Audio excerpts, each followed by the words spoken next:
नमस्ते विद्यार्थी मित्रों, मैं आज सप्तशी संकुल में आपका हार्दिक स्वागत करती हूँ। आज की हमारी हिंदी की क्लास में हम कक्षा 7 में असाइनमेंट लिखेंगे। तो आप अपनी नोटबुक, रबर पेंसिल और असाइनमेंट साथ में रखें और जो प्रश्न यहाँ मैं लिखाऊंगी वह प्रश्न आप अपनी नोटबुक में लिखिए।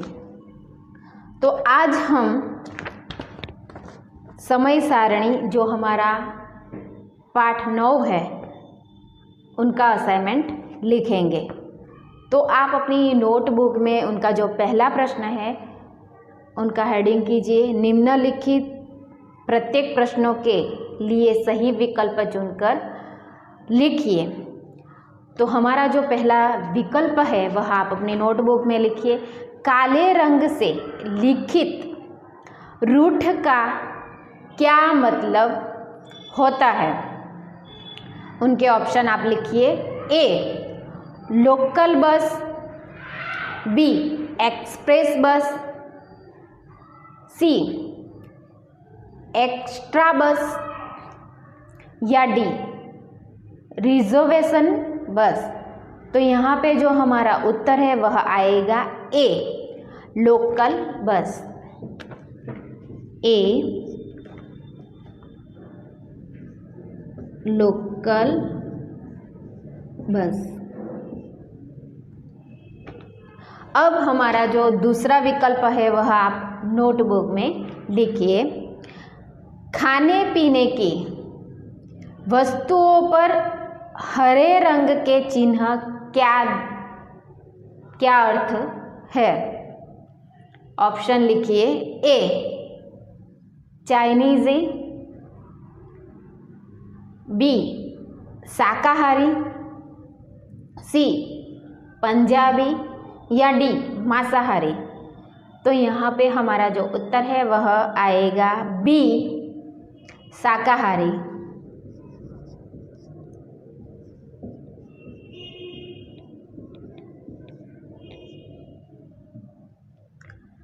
अब उनका जो ब विभाग है वह हम लिखेंगे। तो आप हेडिंग कीजिए, रिक्त स्थानों की पूर्ति कीजिए।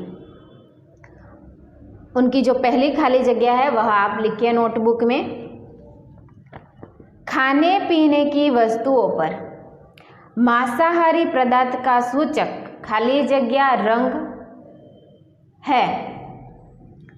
तो यहाँ पे मांसाहारी जो वस्तुएं है उन पर कौन से रंग का चिन्ह बनाया जाता है। तो हमारे जो खाली जगह है उनमें आएगा लाल रंग।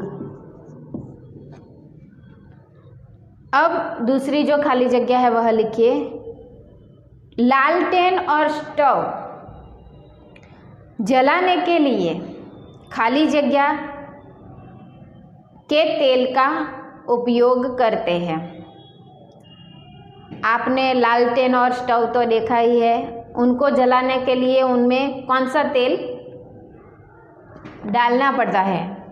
तो उनका उत्तर लिखिए, मिट्टी का तेल।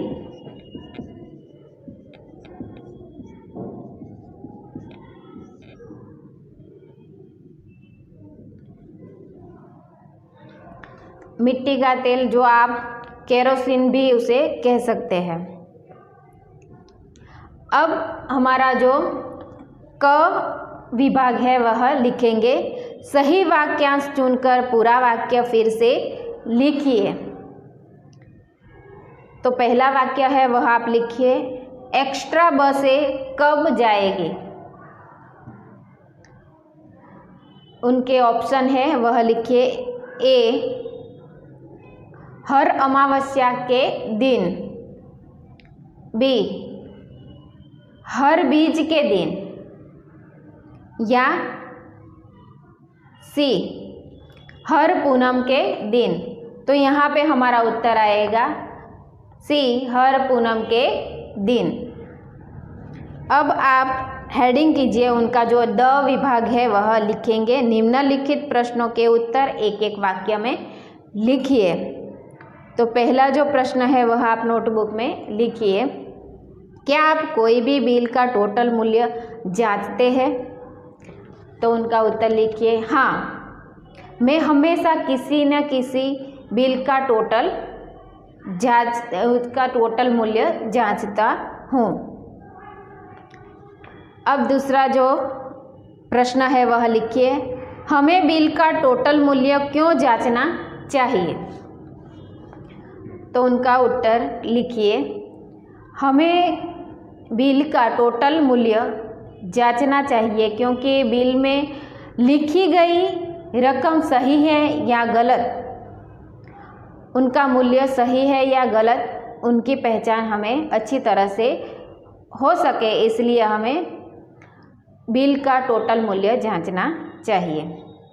अब तीसरा जो प्रश्न है वह आप नोटबुक में लिखिए, कोई भी वस्तु खरीदते हैं तो उसका बिल क्यों लेना चाहिए? हम कोई भी वस्तु खरीदते हो तो उसका बिल क्यों लेना चाहिए? तो उनका उत्तर लिखिए कि हम कोई भी वस्तु खरीदते हैं तो उनकी सबूत के तौर पर हमें बिल लेना चाहिए, या फिर उनकी जो कीमत है उनके लिए बिल उनसे लेना चाहिए, या फिर हम जो कोई भी वस्तु खरीदते हैं तो उस वस्तु में कोई क्षति रह जाए तो उनको बदलने के लिए हमें वहाँ से बिल लेना आवश्यक है। अब हमारा जो प्रश्न 2 है उनका अविभाग है, निम्नलिखित प्रश्नों के उत्तर लिखिए, वह आप लिखेंगे। उनका पहला प्रश्न है, आपको टीवी का कौन सा कार्यक्रम सबसे ज़्यादा पसंद है और क्यों? तो उनका उत्तर लिखिए, मुझे टीवी का जो सोनी चैनल पर क्राइम पेट्रोल कार्यक्रम आता है वह सबसे ज़्यादा पसंद है, क्योंकि उसमें जो सामाजिक घटनाएं बनती है उनका वास्तविक निरूपण किया जाता है, और यह भी दिखाया जाता है कि पुलिस गुनहगारों को किस तरह पकड़ती है और किस तरह उनको सजा देती है, और हमें क्राइम से कैसे बचना चाहिए और कैसी सावधानियाँ रखनी चाहिए, उनकी शिक्षा भी अच्छी तरह उस कार्यक्रम से मिलती है। अब हमारा जो दूसरा प्रश्न है वह आप लिखिए, आप टीवी पर शिक्षा संबंधी कौन कौन से कार्यक्रम देखते हैं? तो उनका उत्तर आप लिखिए, मैं सुबह 10 से 10:30 बजे तक जो टीवी पर दीदी गिन्नार पे जो कार्यक्रम आते हैं वह देखता हूँ। फिर DD 11 गुजराती जो चैनल है उस पे विद्या दर्शन जो कार्यक्रम आता है वह देखता हूँ।